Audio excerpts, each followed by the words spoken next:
Hello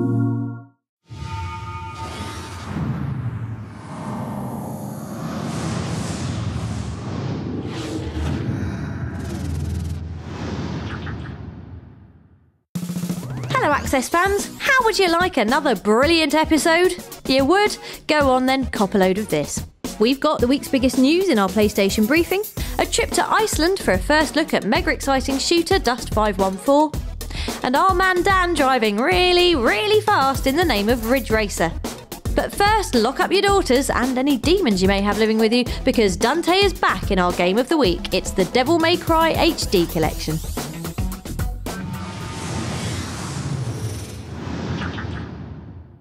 Think of the Devil May Cry HD collection as a crisp, poignant farewell to the steel-haired dreamboat we all either used to want or want to be.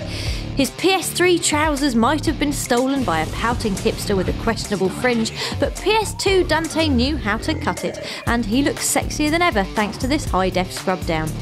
Naturally, your first port of call should be the 2001 original, a game that fuses twin pistol shootery with balletic swordsmanship and more trash talk than a stadium full of 13-year-olds. Sword.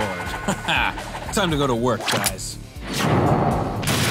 In a time when everything was shamelessly ripping off The Matrix, Devil May Cry punched above the swooping camera angles and throbbing techno beats with its memorable cast and sublime combat system.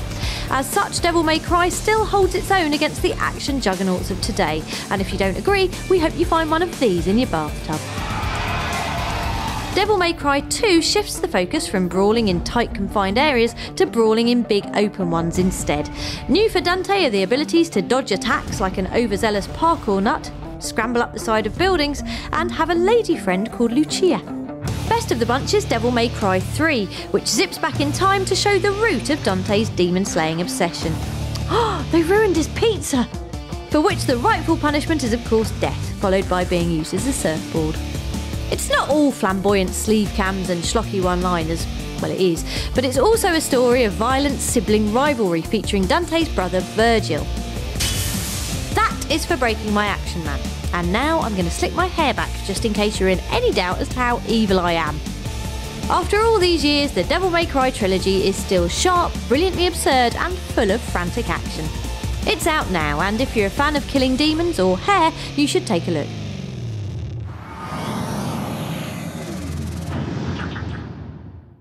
Watch your step, folks, you're entering a news minefield. Yep, it's time for your PlayStation briefing. Hitting us with copious amounts of wob made-up words and a robot doing the robot this week is Borderlands 2, a cel-shaded sequel that makes the original look modest and understated. After trying the game out for ourselves, we caught up with Gearbox Software's Stephen Ball to talk all things Pandora.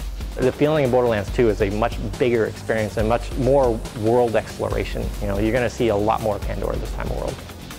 Also on our must-talk-to list was Ubisoft's Tommy Francois, who was recently in London emptying a bucket of Assassin's Creed 3 flavoured wow onto a crowd of gobsmacked games journos. We all have perceived notions of who Benjamin Franklin is, who George Washington is. It allows us to explore different facets of these characters and hopefully help the player learn things about history in a less boring way than going to school. To finish off, Sackboy's back. The Hessian wonder has ditched grappling hooks and cake launchers for cardboard motors and wheels made of sponge for Little Big Planet karting. It's being cooked up by Mod Nation developer United Front, so expect a dizzying level of customisation and lots of blowing up other cars, in a mum-friendly, non-violent way of course. That's briefing done for now. We'll be back with more news next week.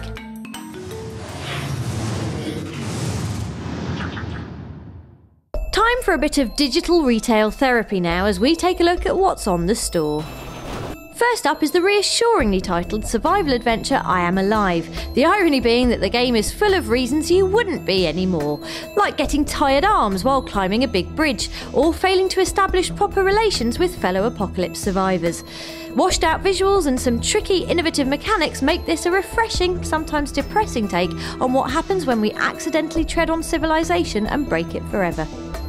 Pretty much the cosmic opposite of I Am Alive is Everybody's Golf World Tour Complete Edition.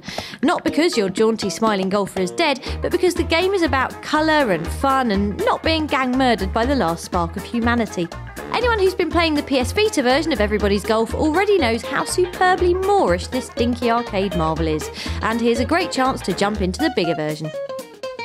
There's good news for PlayStation Plus subscribers, as from today you'll be able to download cracking Need for Speed branded racing sim Shift 2 Unleashed at no extra cost, complete with life-swallowing career mode, awesome night driving, and if you're us, lots of close-up views of concrete walls.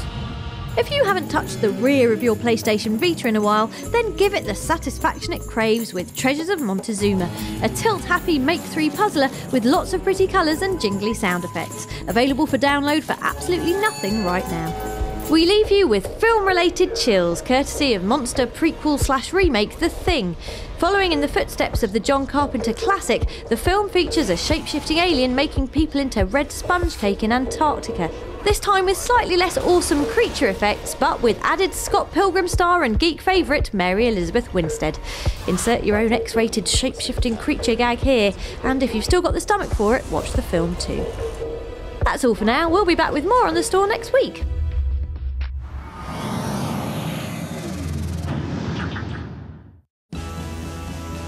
Driving like this in the awesome Ridge Racer Unbounded is, well, awesome, but even better, and it turns out more terrifying, is doing it in real life.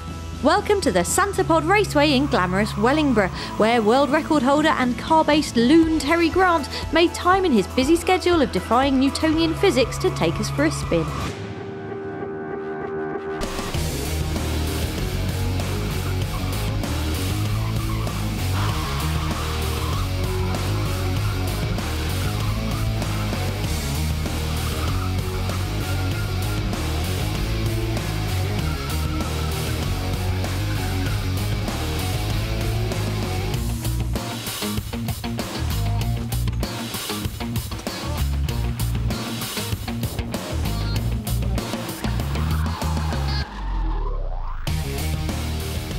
Thanks to Terry and all at Namco Bandai for a brilliant day at the track. And remember kids, drive safe even if you're driving sideways.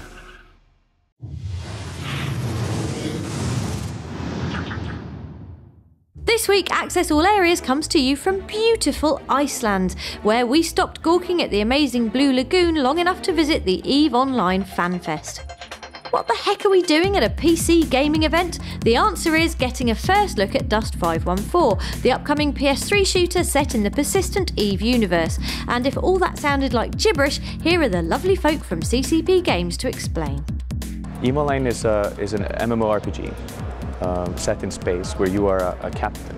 So it's a game about territorial conquest. It's a game about, blowing people up. And Dust is filling in a void, what happens on the planets. What war can we see on the planets? So with Dust, we're kind of taking a peek into that. It's a chance to affect other people in another game even, in EVE Online, with, every shot. So if you want, you can blow up the ships of PC players all from your PS3. Excellent. In between all the keynotes, we caught up with some of the mega-dedicated EVE community and got their thoughts on Dust 514. Looks like a lot of fun to be, a fast-paced shooter. Lots of cool vehicles. Anyone who played EVE, you'll like it. Same fittings, all that stuff.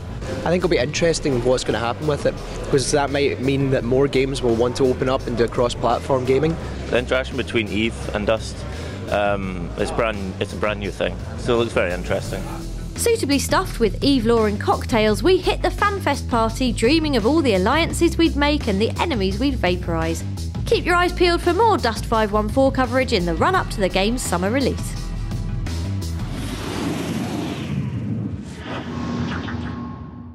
Before we head off for another week, we just have time to show you a little secret something from everyone's favourite mind-tearing nightmare, Silent Hill Downpour.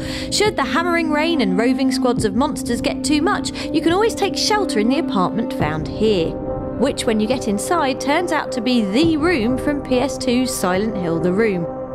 Complete with sinister patch on the wall and the most thoroughly locked door in the world.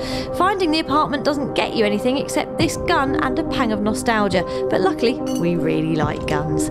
See you next week!